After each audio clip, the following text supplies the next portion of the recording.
Добар ден и добродојдовте ученици на нашиот час на училница по предметот физичко образование. Јас сум наставник Дејан Чорабаджиев во пето оделение во основното училиште Орце Николов, село Ингјево. Наставна тема: народни ора и танци. Наставна единица: увежбување на чекори на ново оро по избор на учениците. Избор на учениците е народното оро 6 напред, 3 назад. Вовед во темата.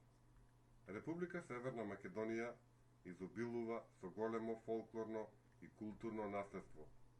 Потребата од изучување на народните ора и танци е многу важно за продолжување на духовната култура на нашиот народ. Народните ора и танци се изведуваат на музика со уметничка вредност.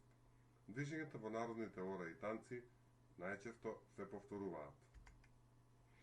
Цел на темата: учениците да ги совладаат народните ора од нашата култура и традиција, развивање на моторичките и естетските способности со музика и ритам. Конкретни цели: учениците да ги научат основните чекори и правец на движење, развивање на моторичките способности поврзани со ритам и музика. Наставната тема ќе се реализира во училницата. Форми и методи за реализација на темата музика. Метод на демонстрација, диалошки метод, комбиниран. Корелација со знаењата стекнати во претходните одделенија. Очекувани ефекти: успешно совладување на движење на чекорите по ритамот на музиката. Карактеристики на народните ора. При совладување на основните елементи на народните ора и танци, најмногу внимание треба да се посвети на правилното држање на телото. Ората најчесто се играат чекорејки на десно, вртејки се во круг. Народните ора најчесто се играат држејки се за раце, за рамо и половина. Машките народни ора се подинамични, во кој што има повеќе клекнувања и подскокнувања. Женските народни ора се посмирени и се играат на прсти и на половина стапало. Попознати македонски ора се тешкото, пајдушкото, правото, малешевското, ситното, чачак и други. Подготвителен дел на часот. Во овој дел на часот се применуваат вежби за правилен физички развој. Комплекс на вежби за држење за раце, вратот и горните екстремитети. Вежби за развивање на стомачната и грбната мускулатура. Вежби за карлицата и нозете. На овие вежби треба да обрнеме повеќе внимание, затоа што тие се главен дел од часот. Неколку карактеристики на орото 6 напред, 3 назад. Орото 6 напред, 3 назад е македонско оро кое се игра без разлика на половата еднаквост. Оваа оро е умерено оро и се игра со повторување на чекорите. Се игра со балансирање на телото, движењата се мирни, играорците се држат за раце и рамени од појас. Демонстрација на чекорите за совладување на народното оро 6 напред, 3 назад. Орото 6 напред, 3 назад започнува со десната нога, па потоа левата ја ставаме пред десната, газејки на полно стапало и така чекорите се повторуваат 6 чекори напред на десно, а потоа 3 чекори наназад на лево, ставајки ја левата нога напред, а десната назад.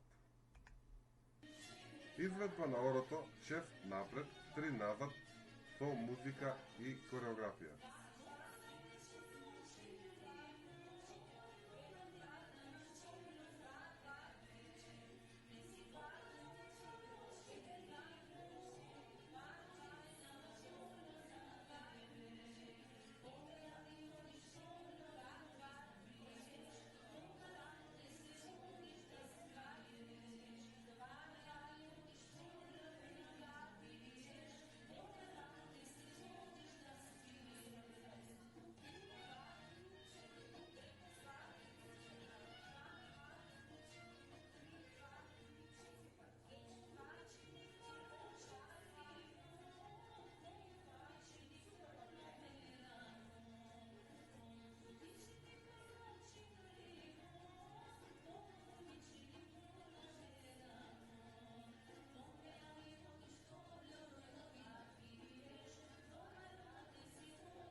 Сега, по завршувањето на оваа видео, на кое што го видовме, како се игра орото 6 напред, 3 назад, ќе преминеме на решавање на еден крстозбор, да видиме што сме научиле за оваа оро, како се игра и кои инструменти се слушаат во музиката на орото. Прво прашање: колку чекори се играат на десно? Второ прашање: со која нога се започнува орото? Трето прашање: колку чекори се враќаме наназад? И четврто прашање: кој народен инструмент го слушаме во музиката на песната? Имате подолу дадени квадратчиња кои што вие треба да ги пополните и за секое прашање треба да го дадете одговорот. Ви благодарам. Заклучок: совладување на основните чекори од народното оро 6 напред, 3 назад. Народните ора и танци овозможуваат учениците да почувствуваат тимска работа. Во народните ора застапени се тимска работа, еднаквост и друго. Народните ора ги чуваат и негуваат традиционалните обичаи и култури на еден народ. Ви благодарам многу што го посетивте мојот час. Се надевам дека ќе се видиме и во некоја наредна прилика.